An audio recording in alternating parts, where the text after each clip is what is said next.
Другим событием в Алданском районе пройдет всероссийский турнир по лыжным гонкам. Соревнования намечены на следующий год, но уже можно сказать, что центр готов к проведению турниров такого высокого ранга.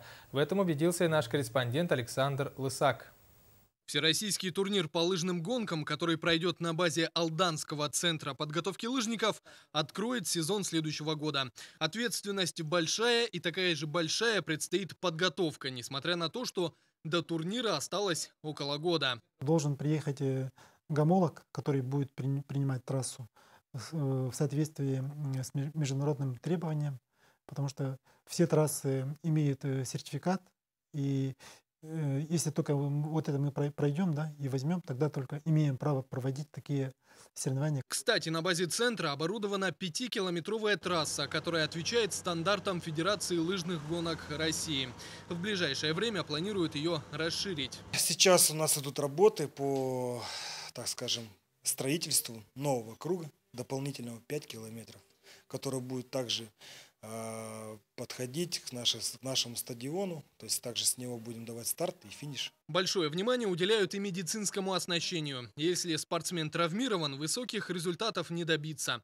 В центре есть медицинский блок, где установлено современное оборудование. Это такие кабинеты, как физиотерапии, как душ Шарко, подводный душ, массаж, потом также электросветолечение у нас, самое техническое, самое оснащенное оборудование, которое есть на данный момент сейчас в мире, у нас практически соответствует всем требованиям. Жить спортсмены могут прямо в центре. 50 номеров готовы принять более 100 человек. Каждая комната оборудована телевизором, радио, холодильником.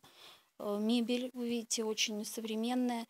Каждая кровать оборудована хорошим матрасом ортопедическим. Вот, ванная комната с душевой кабиной. Ну и, конечно, нельзя не сказать пару слов о столовой Алданского центра подготовки лыжников. Насколько важно в подготовке спортсменов хорошее питание, говорить не приходится, ведь голодным особо не потренируешься. Именно поэтому здесь, в центре, организовано 6-разовое питание. Здравствуйте. А что сегодня в меню? Плов и суп харчо. А можно попробовать? Да, пожалуйста. Спасибо. Вкусно. С тем, что вкусно, согласны спортсмены и тренеры.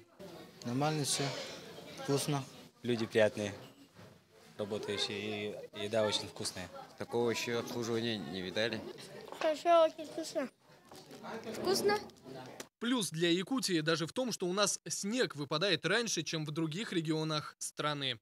Конечно, человек чем раньше стал и чем дольше бегает, да, по снегу, конечно, у него, соответственно, результат лучше, чем в тех регионах, которые живут без снега. Особенность предстоящего турнира в том, что он будет первым всероссийским на территории Якутии. И в центре надеются, что он станет традиционным. Ведь все условия для проведения масштабных соревнований у нас есть. Александр Лысак, Дмитрий Сергучев, НВК «Саха», Алданский район.